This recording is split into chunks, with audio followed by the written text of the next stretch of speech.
Au sommaire de l'actualité ce jeudi, sécurité nationale, quelques jours après un rappel à l'ordre du président de la République, un événement important se produit. Il a procédé ce mercredi à une vaste série de nominations au sein des principales institutions sécuritaires du pays, le TSEA. Lutte contre la traite des personnes, le Tchad et ses partenaires s'unissent pour mettre fin à cette pratique. Pour gagner cette bataille, en prélude à la journée mondiale dédiée à cette cause, les défenseurs de droits humains mettent l'accent sur la sensibilisation et l'implication de tous les acteurs concernés.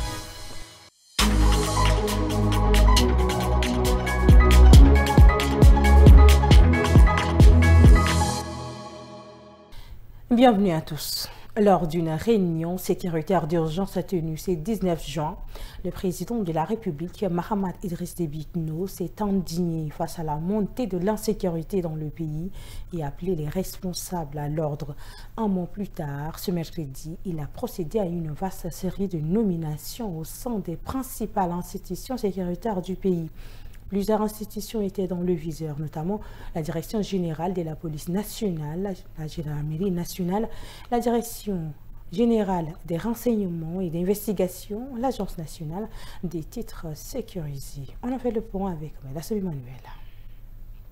C'est une véritable recomposition au sommet des forces de sécurité tchadiennes. 5 décrets publiés dans la soirée du 23 juillet bouleversent l'organigramme de la police, de la gendarmerie, de la garde nomade, des services de renseignement, mais aussi de l'agence en charge des titres officiels de l'État. À la tête de la Direction générale des renseignements et d'investigation, le général de brigade Ibrahim Irik Adam Haroun prend les commandes. Il sera épaulé par le contrôleur général de police, Souleymane Abdoulaye Tahir. À la police nationale, l'ancien porte-parole Paul Manga est nommé directeur général adjoint. Il travaillera aux côtés de Moural Saïr, promu également. Du côté de la sécurité publique, c'est le commissaire divisionnaire Tahir Kissine Sougour qui hérite du poste de directeur. Il est secondé par Ahmad Assabala. La gendarmerie nationale enregistre elle aussi un changement de direction. Le général de division Dido Mahamad Agar remplace le général d'armée Salih Toumahouno. La garde nationale et nomade voit l'arrivée du général de division Bourma Hemchi Tougoubou, nommé commandant second adjoint. Enfin, à l'Agence nationale des titres sécurisés, Youssouf Gourou Tchabi devient directeur général. Il laisse son poste d'adjoint à Abdelaziz Djassir. Ce vaste mouvement traduit la volonté du président tchadien de reprendre la main sur un secteur sécuritaire jugé inefficace face à la montée des violences, des braquages armés et des tensions communautaires.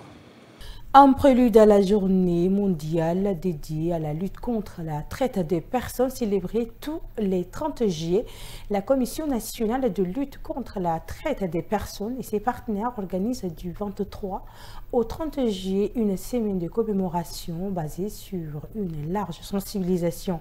Le lancement officiel de cette semaine a lieu au sein de l'École nationale d'administration. Et Médolinassou Bonaventure était présent. C'est un moment d'échange visant à sensibiliser sur la traite de personnes. Un tournoi majeur dans la lutte contre la traite de personnes au Tchad. Initiée par les Nations Unies en 2013, cette journée mondiale prend une dimension particulière en Djamena, avec le lancement officiel du Plan national de lutte contre la traite de personnes. Une stratégie multisectorielle qui mise sur l'implication des communautés, des jeunes, des chefs religieux, mais aussi des médias. C'est les jeunes qui sont vraiment la cible de la traite.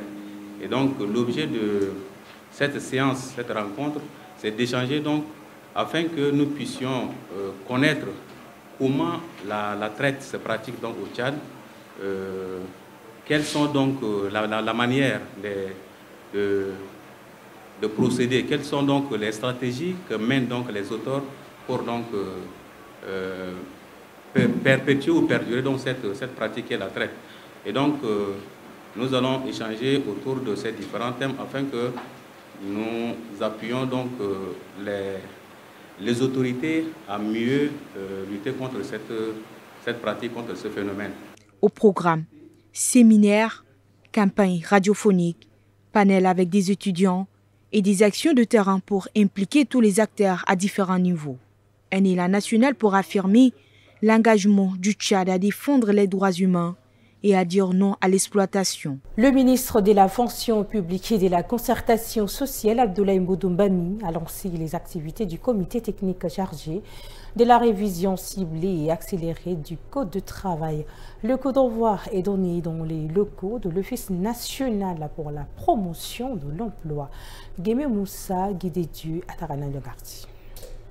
Le comité a pour mission de proposer une refonte partielle mais stratégique du Code du travail afin de le rendre plus adapté aux réalités actuelles et aux ambitions économiques du pays. Cette initiative vise clairement à moderniser le cadre légal et réglementaire du travail pour créer un environnement propice à l'investissement privé et à la croissance économique. Cette réforme s'inscrit dans le cadre du Plan national de développement TIAD Connexion 2030 qui sera officiellement lancé en septembre prochain. Ce plan stratégique vise à dynamiser l'économie nationale et à générer de nouvelles opportunités pour tous les citoyens.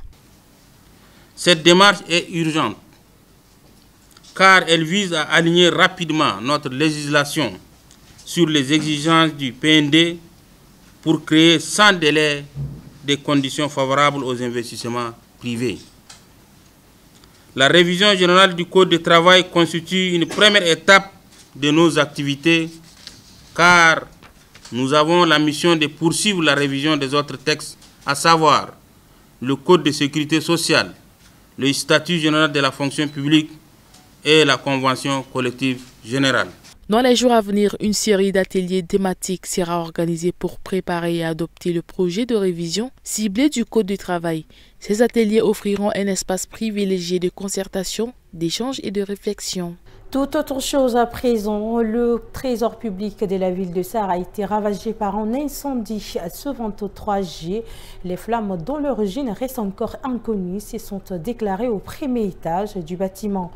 L'incident a semé parmi les riverains la panique. Aucune perte humaine n'est à déplorer. Le reportage de Varel Barayan de Koula rendu par Mbalassem Emmanuel. Ce matin aux environs de 11 h, de la fumée surgit sur le toit de l'immeuble du trésor public de Sarre. Pris de panique, le personnel sort. D'autres essayent d'arrêter les flammes avant que les sapeurs-pompiers n'interviennent. Mais les flammes sont indomptables. Informé de la situation, le préfet du département de Barko, Oumar Ali Naninan, a dépêché sur place les sapeurs-pompiers de la Ségnan ainsi que ceux de la société sucrière du Tchad pour maîtriser le feu. Et on ne sait pas maintenant les causes de cet incendie, donc les études sont en cours pour déterminer qu'est-ce qui a provoqué cet incendie. Donc je pense qu'on a pu quand même maîtriser et je pense que ça n'a pas tellement fait de dégâts pour le moment. Bon, mais nous attendons quand même. À notre vue, on a vu que bon, les gens ont intervenu, on a commencé à enlever les choses. Donc les enquêtes qu'on a ouvertes là pourront nous déterminer qu'est-ce qui est perdu, qu'est-ce qui n'est pas perdu. Donc pour le moment, on ne peut pas faire le bilan. Les autorités appellent la population au calme et promettent de faire la lumière sur cette situation qui a bouleversé l'espace de quelques heures le quotidien du centre-ville de Sarre. À l'international, à présent, 3 informations essentielles sont recoupées et traitées par Habib Anguini. Les États-Unis ont annoncé une nouvelle vente d'armes à l'Ukraine. C'est la deuxième fois du genre depuis le retour de Donald Trump au pouvoir. Le président américain affiche de plus en plus sa frustration vis-à-vis de la Russie et le manque d'avancées pour un cessez-le-feu. Cette annonce intervient après que Donald Trump a promis d'envoyer des armes à Kiev, lui qui avait rompu avec l'envoi massif d'aide militaire initié par son prédécesseur Joe Biden.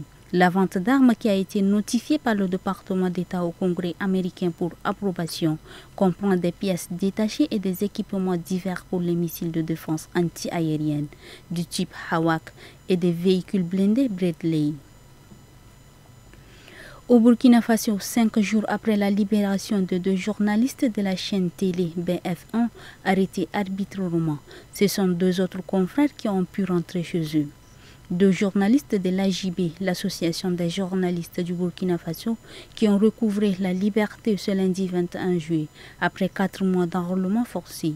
Gezouma Sonago, président de l'AJB, l'association des journalistes du Burkina Faso, et Fir Roland Zongo, journaliste pour la radio Femina FM, ont donc pu retrouver leur famille. Tous deux ont été arrêtés par des membres de l'Agence nationale de renseignement, l'ANR, le 23 et 24 mars. Arrestation intervenue alors qu'ils venaient, lors d'un congrès de l'AJB, de critiquer la télévision nationale RTB et l'agence d'information du Burkina Faso pour leur traitement de l'actualité jugée un peu trop complaisante à l'égard de la junte militaire. De nouveaux échanges de tirs ont éclaté jeudi 24 juillet à la frontière entre les armées de Cambodge et la Thaïlande, a indiqué le ministère cambodgien de la Défense et l'armée thaïlandaise. Si les deux pays s'opposent de longue date sur la tracée de leurs frontières, la crise en cours est plus grave depuis près de 15 ans. L'ambassade thaïlandaise a appelé ses ressortissants à quitter le Cambodge. Selon l'armée thaïlandaise, des frappes cambodgiennes ont tué au moins 9 civils et 14 blessés. Autres assiste-t-on aux prémices d'une nouvelle guerre. Une chose est sûre, les différents frontaliers entre la Thaïlande et le Cambodge prennent une tournure de plus en plus inquiétante, rapporte notre correspondant à Bangkok, Valentin Sebron. Ainsi s'achève cette édition, mesdames, messieurs. Merci de l'avoir suivi. Cette info, c'est l'information continue.